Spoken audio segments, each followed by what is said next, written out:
Boa noite. Boa noite.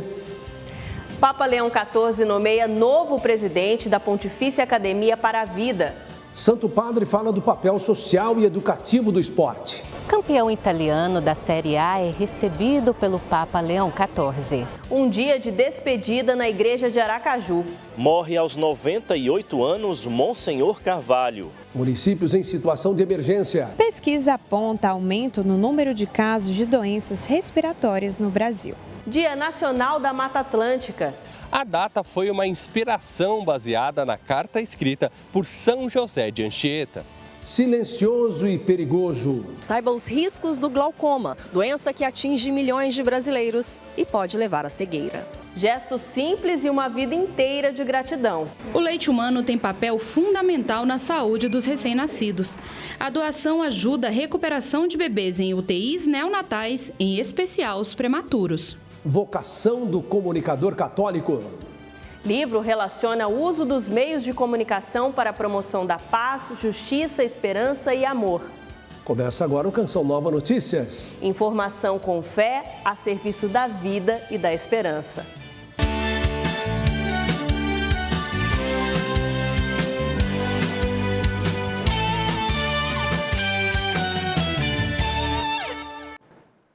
O Papa Leão XIV nomeou o substituto de Dom Vincenzo Paglia na presidência da Pontifícia Academia para a Vida. O escolhido foi Monsenhor Renzo Pegoraro. Entre as atividades de hoje, o pontífice recebeu o time do Napoli, campeão italiano de 2025. A nomeação de Monsenhor Renzo Pegoraro como novo presidente da Pontifícia Academia para a Vida aconteceu hoje. De acordo com o comunicado do Vaticano, Dom Pegoraro agradeceu ao Papa e ao Dom Vincenzo Paglia pela missão vivida desde 2016. Os valores da vida, da família se constroem nas atividades de cada dia. Assim como no esporte, a vitória é mais do que um troféu. É um caminho partilhado. Vence de verdade quem trabalha pelo bem comum. Foi assim que o Papa Leão XIV recebeu os jogadores do Napoli, novo campeão de futebol italiano. Sappiamo quanto il calcio sia popolare in Italia.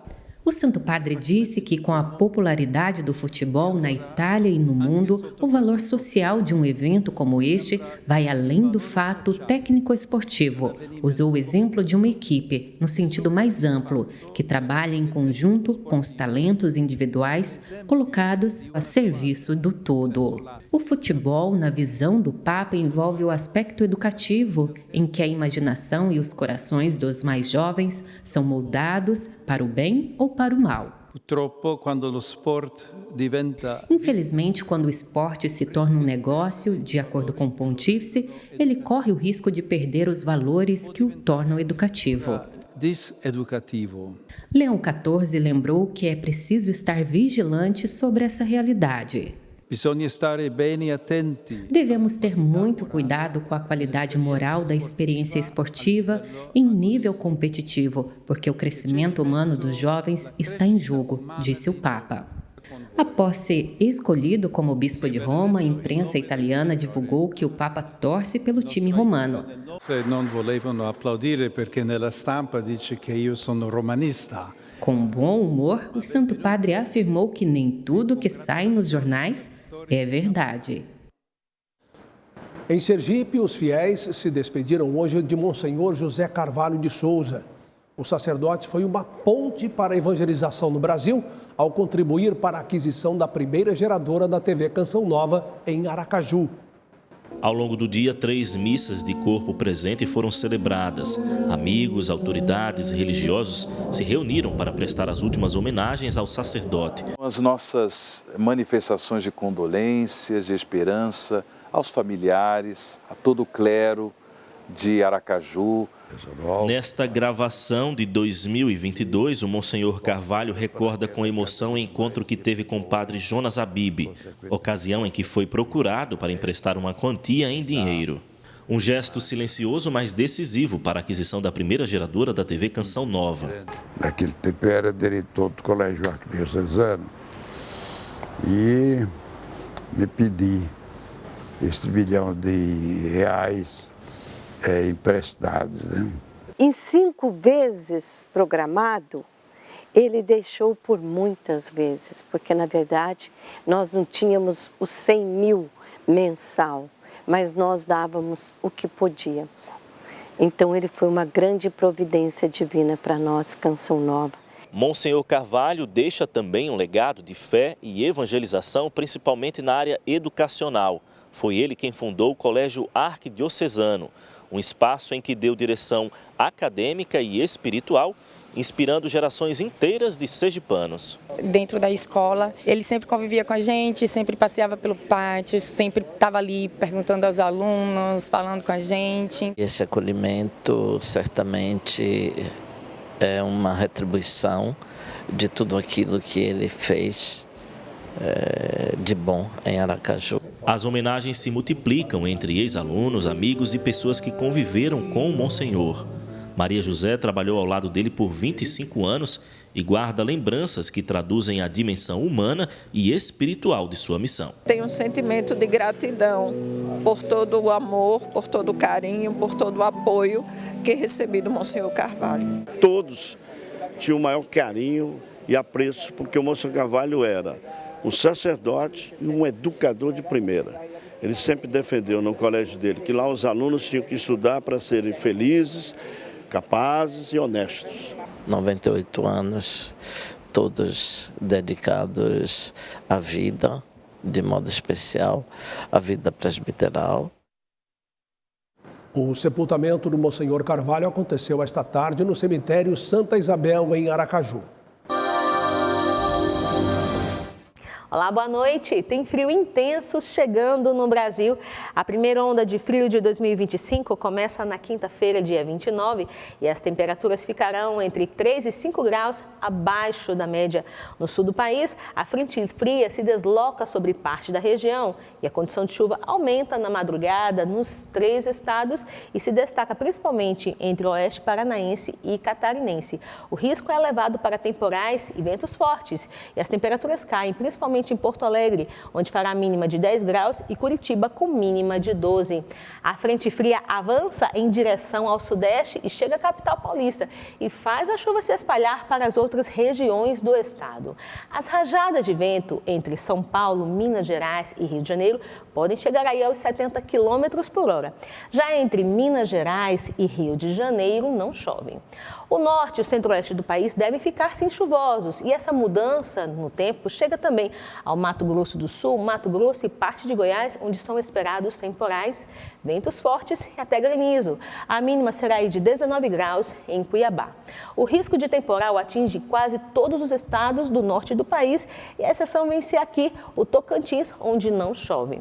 No Nordeste tem aumento de chuva no litoral por causa dos ventos que vêm do oceano. E aqui, entre o litoral da Bahia e do Rio Grande do Norte, pode chover, como se vê nessa área verde clara do mapa. Mas no sertão e agreste, o tempo segue firme. Vamos falar um pouquinho agora sobre meio ambiente, natureza, porque 27 de maio é conhecido como Dia Nacional da Mata Atlântica. A data foi inspirada em uma carta escrita por um santo brasileiro. Pois é, e o objetivo é recordar a importância de conservar e recuperar o bioma presente em 15% do território nacional. Parque da Água Branca, zona oeste da capital paulista. Árvores da Mata Atlântica, pássaros e peixes. Um refúgio para quem vive ou visita a maior metrópole do país. Caio é de Cuiabá, no Mato Grosso. Encontra aqui um oásis da capital paulista. Quando eu vim as primeiras vezes pra cá, era muita correria. Tipo, tudo é muito acelerado, tudo é muito cheio, todo lugar você não consegue encontrar um lugar vazio. É muito movimento. E quando você vem aqui no parque, parece que as pessoas, quando passam da porta pra dentro, já estão mais tranquilas, conseguem, tipo, respirar, andar um pouco mais. Fundada em 1929, o parque faz parte do patrimônio histórico, cultural e ambiental da cidade. São 137 mil metros quadrados de área verde. Todas as espécies foram plantadas e cultivadas a partir de 1929, que foi a fundação do parque, mas nós temos diversas espécies originais da Mata Atlântica. O Dia Nacional da Mata Atlântica passou a ser celebrado oficialmente em 1999. O dia 27 de maio foi escolhido a partir da Carta de São Vicente. O documento foi escrito em 1560 pelo padre José de Anchieta. Nela, o santo descrevia pela primeira vez as riquezas das florestas tropicais brasileiras. Todos os aspectos ligados ao meio ambiente, eles estão profundamente integrados nessa carta de Anchieta. Aspectos antropológicos, aspectos ambientais, aspectos climáticos e até aspectos, eu diria, etológicos, né? Um levantamento do MAP Biomas divulgado este mês revela, em 6 anos, é a primeira vez que o Brasil registra queda no desmatamento em todos os biomas. O único que se manteve estável no estudo de 2024 foi justamente o bioma que tem a maior área florestal desmatada do país, a Mata Atlântica. Hoje ele é o bioma, entre todos os biomas, é o bioma que tem menos vegetação nativa. Então, cerca de 30% da vegetação nativa do que havia originalmente. Então, ela fornece para a gente alguns serviços ecossistêmicos que são essenciais para a nossa sobrevivência. Então, tudo isso faz com que seja super importante a gente preservar o que ainda resta. Nos 17 estados brasileiros em que o bioma está presente, os parques urbanos têm papel fundamental na preservação de áreas verdes. Além de elas preservarem essa biodiversidade, elas também oferecem um refúgio para as pessoas, um espaço de lazer, de cultura, de contato com a natureza e também um espaço onde você vai ter uma temperatura diferente e um clima diferente por conta dessa biodiversidade preservada.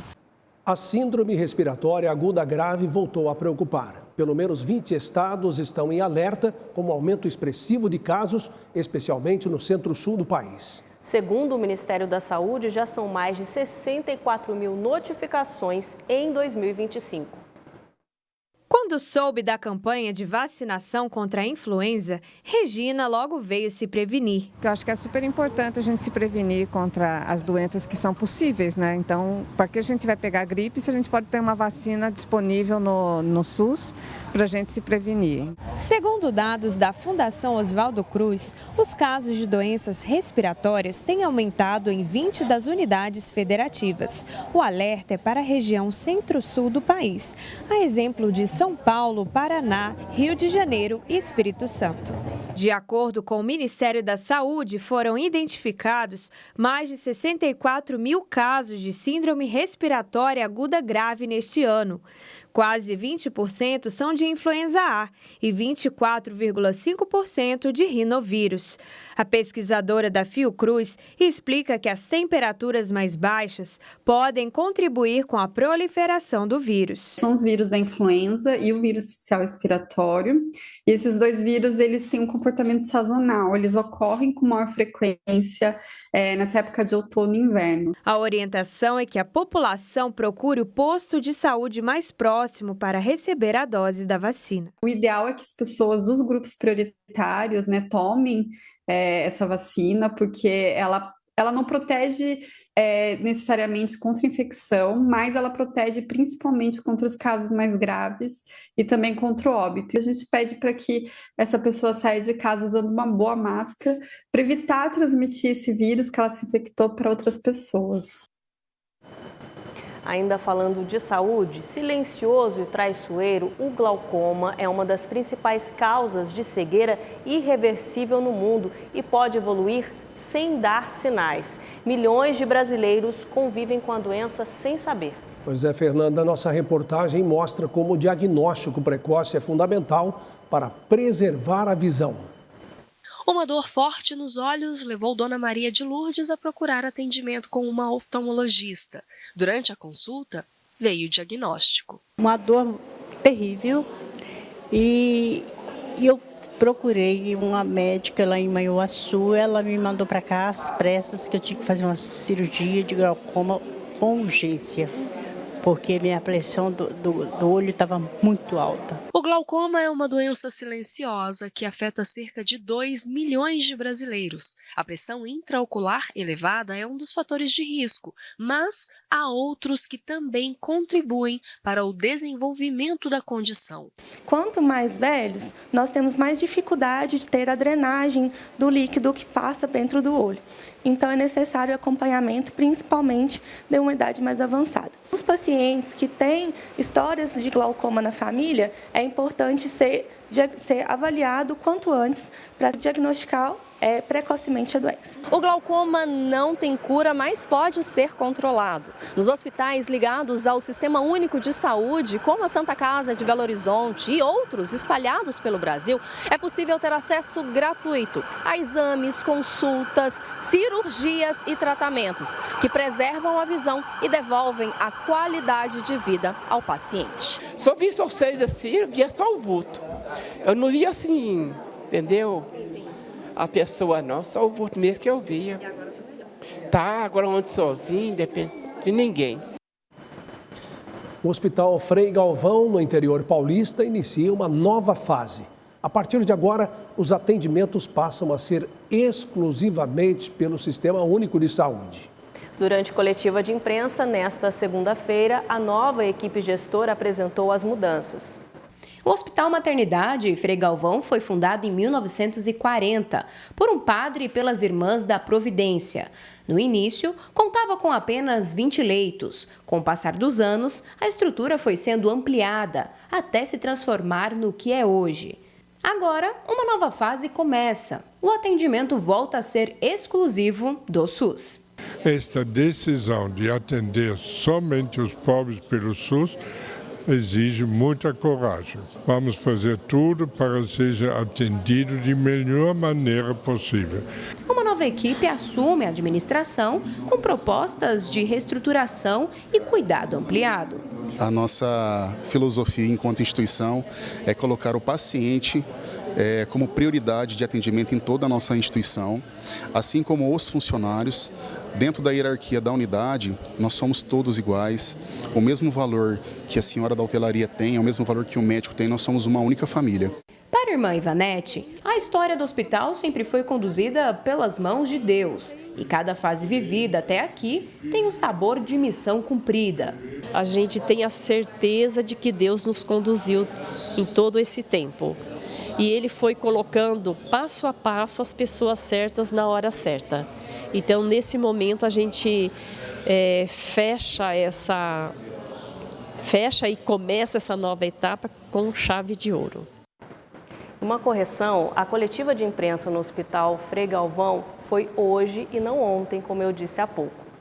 O reajuste no IOF, Imposto sobre Operações Financeiras, pode funcionar como freio na economia e ajudar o Banco Central a manter a taxa Selic estável, atualmente em 14,75% ao ano. O governo reajustou o IOF sobre empréstimos a empresas como forma de ajudar no controle da inflação, sem recorrer, por hora, a novas altas na Selic. A medida impacta principalmente as grandes empresas, mas preserva condições mais leves para microempreendedores. Para explicar os efeitos dessa mudança no setor produtivo, eu converso com o economista e professor da Escola Nacional de Administração Pública, José Luiz Pagnussati. Obrigada pela presença, professor. Como a elevação do IOF sobre empréstimos se compara em termos de efeito econômico a um possível aumento na taxa Selic? O aumento do IOF encarece o crédito e, portanto, você vai ter uma menor demanda por crédito, uma menor demanda também na compra usando operações financeiras. Menor demanda significa que sobram produtos no mercado e os preços tendem a cair. É o mesmo efeito do aumento da taxa de juros, taxa Selic, que encarece o crédito e tem também uma redução de demanda pela menor utilização do crédito. Essa mudança pode ajudar o país a evitar novas altas da taxa de juro a curto prazo? A medida ajuda a segurar a inflação, acelerar a redução da inflação e, consequentemente, não há necessidade de aumento da taxa de Selic e até pode-se adiantar a sua redução. Muito obrigada pelas explicações, professor José Luiz. De Brasília, Aline Campelo para o Canção Nova Notícias. O IPCA 15, que antecipa a inflação oficial do país, registrou alta de 0,36% no mês de maio. O índice é menor que o de abril, que foi de 0,43%. Os itens que mais pressionaram os preços foram energia elétrica e medicamentos. Segundo o IBGE, de janeiro até agora, os preços subiram em média 2,8%. Em 12 meses, a inflação acumulada é de 5,4%. Contas em atraso continuam sendo um desafio para milhões de brasileiros. Mais de 40% da população adulta está com o CPF negativado por dívidas não pagas. Nas ruas é fácil encontrar quem já teve o CPF negativado. O troço deu problema e eu não tive nem como sair. Quero sair, mas não tem como. Chega uma hora que você fica, a situação fica bem difícil. Em abril, o número de inadimplentes bateu o recorde, ultrapassou os 70 milhões de brasileiros. As dívidas em atraso impactam mais de 43% da população do país.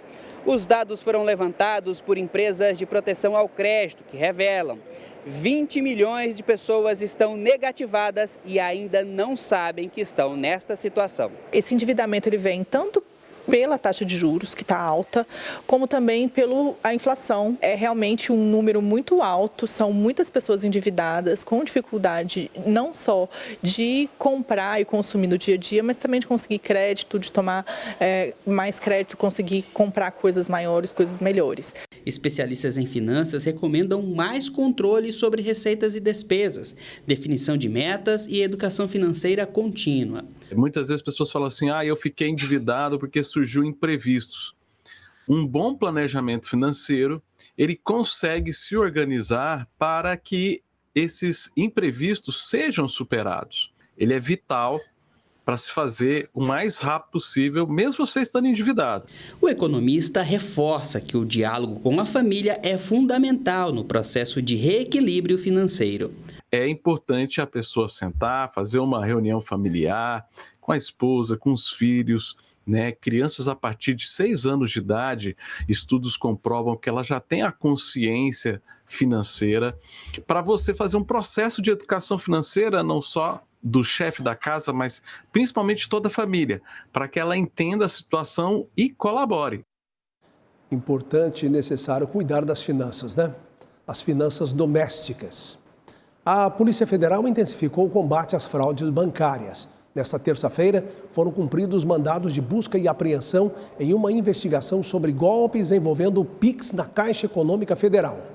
A investigação apura crimes como furto mediante fraude eletrônica, peculato ou desvio de recursos públicos e lavagem de dinheiro. A polícia apura a hipótese de que um funcionário da Caixa Econômica teria usado a conta de terceiros para ocultação de dinheiro desviado, sendo uma parte do valor destinado a casas de apostas. De acordo com a PF, as medidas têm o objetivo de reforçar a coleta de provas. Os mandados de busca e apreensão estão sendo cumpridos pela Delegacia de Repressão a Crimes Cibernéticos. Segundo a instituição, o prejuízo já ultrapassa 11 milhões de reais. Voltamos para falar de um assunto muito importante, a amamentação. No mês de maio, o apelo por doações de leite materno ganha ainda mais força. Uma única doação pode salvar várias vidas. Hoje, a rede pública do Distrito Federal tem cerca de 300 bebês internados nas UTIs neonatais e o estoque do banco de leite está abaixo do necessário. O leite humano tem papel fundamental na saúde dos recém-nascidos. A doação ajuda a recuperação de bebês em UTIs neonatais, em especial os prematuros. Vai ajudar na recuperação da imunidade desses bebês, vai ajudá-los de forma muito mais eficiente a continuar a crescer. E no leite humano tem substâncias que vão completar a formação desses órgãos, vão aumentar o número de células que eles precisam produzir. De acordo com a Organização Mundial da Saúde, o Brasil tem a maior rede de bancos de leite humano do mundo e coopera com países da África, Europa e das Américas. A esperança que está viva no coração da igreja faz parte da campanha mundial coordenada pela Rede Brasileira de Banco de Leite Humano. Em 2025, o slogan da Rede Global aborda a doação como um gesto humanitário que alimenta a esperança. Logo após o parto, Ana Cecília não conseguiu amamentar sua filha Sofia e precisou de doação. Com o tempo, ela passou a produzir e hoje é doadora. Retribuindo com quem precisa também, porque estar do lado de quem precisa é muito difícil. E aí, quando não não tem, a gente fica um pouco frustrado, né? E aí, quando eu consegui doar, eu falei, nossa, agora eu me sinto com o coração cheio, né? Que eu pude ajudar outros nenéns também. Toda mãe que amamenta o próprio filho e está saudável pode ser doadora.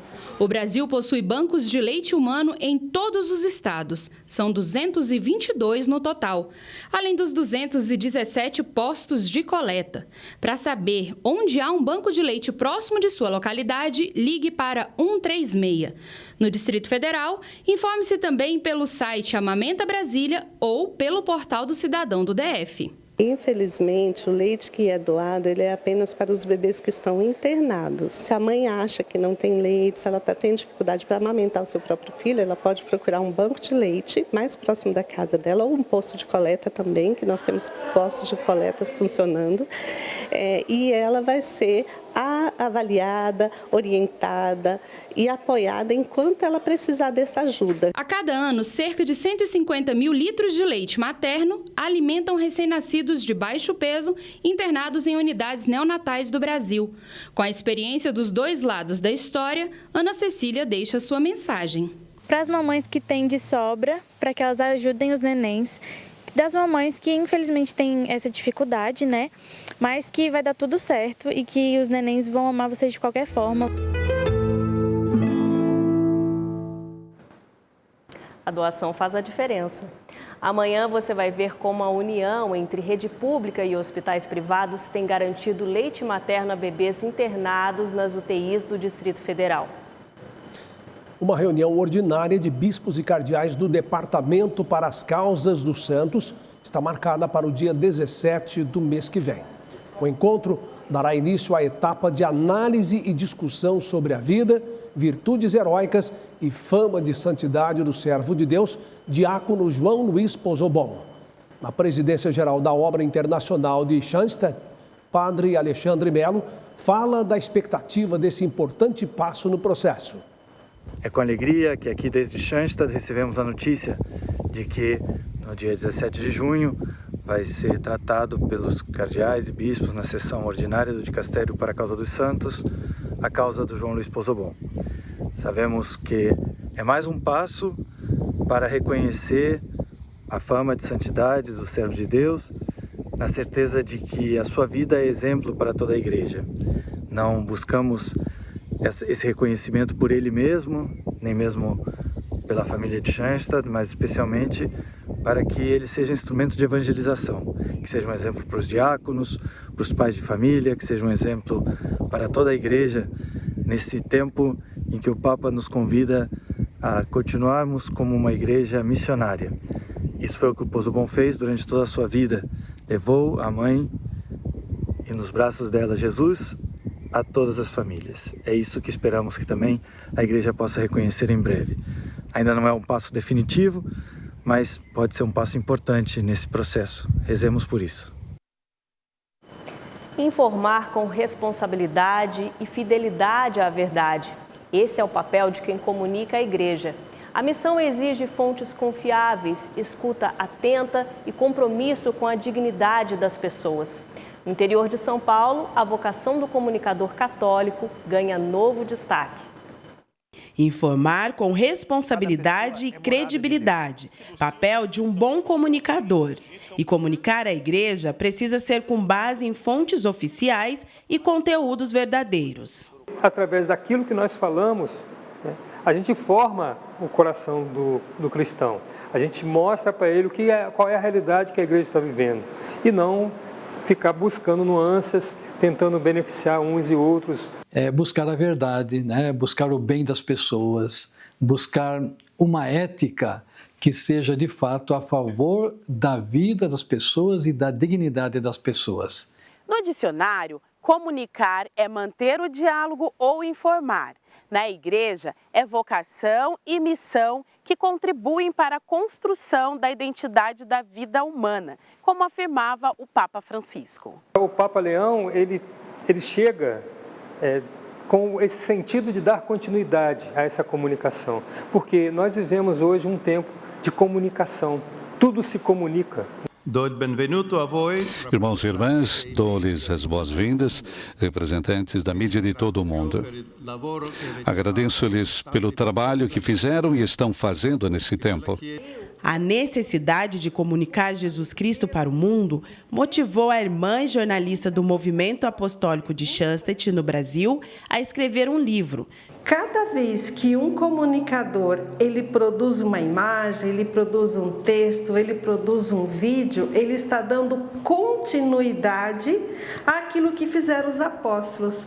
O comunicador católico é exatamente isso, ele é uma ponte, ou ele constrói pontes entre a igreja local, a igreja um espaço, e o coração de cada pessoa que o encontra. Então, acho que esse livro ele chega num momento muito importante para a comunicação do Brasil e do mundo com relação à igreja, porque são coisas que fazem o comunicador se aperfeiçoar na sua cobertura. E um conteúdo como esse da Irmã Nilza, com certeza, vai trazer uma luz em um local em que realmente precisava dessa iluminação. Só comunica, segundo o coração de Cristo, quem tem um encontro pessoal com Ele, assim como os discípulos que foram enviados ao Mestre. E a palavra anunciada precisa ser encarnada na vida de cada comunicador. Há momentos em que tudo parece grande demais para nós, não é mesmo? Mas é justamente aí que a fé nos lembra que não caminhamos sozinhos. Como disse o Papa Leão XIV, nós não devemos olhar para as nossas forças, mas para a misericórdia de Deus.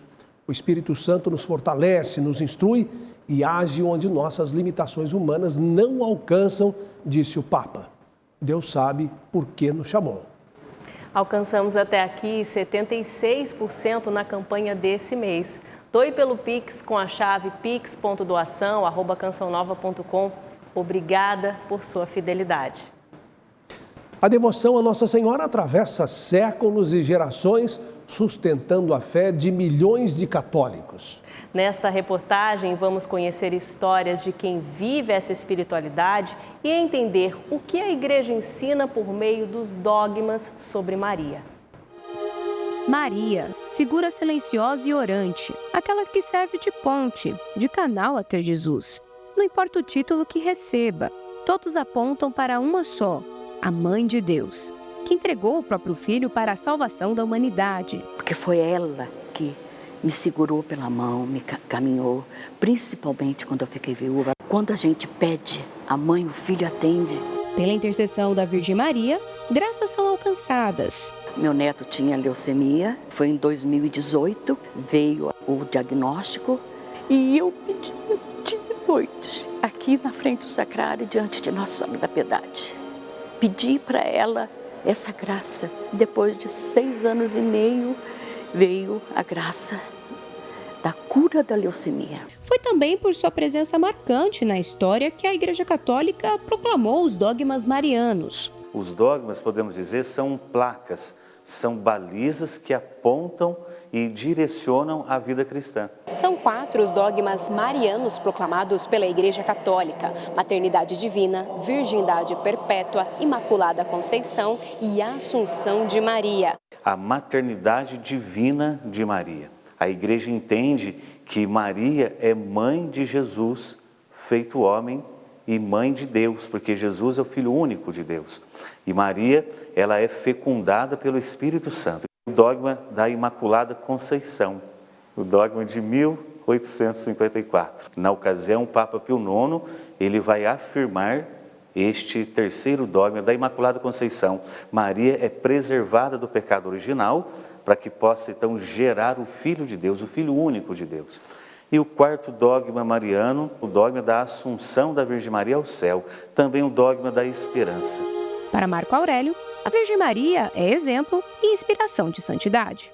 Para mim, não tem como chegar a Jesus sem a Theotokos, Imaculada Conceição, sempre Virgem Maria. Quando a gente às vezes tem dúvida como seguir a Ti, Senhor, olha para a Virgem Maria, não é? No silêncio dela, na entrega, no serviço dela.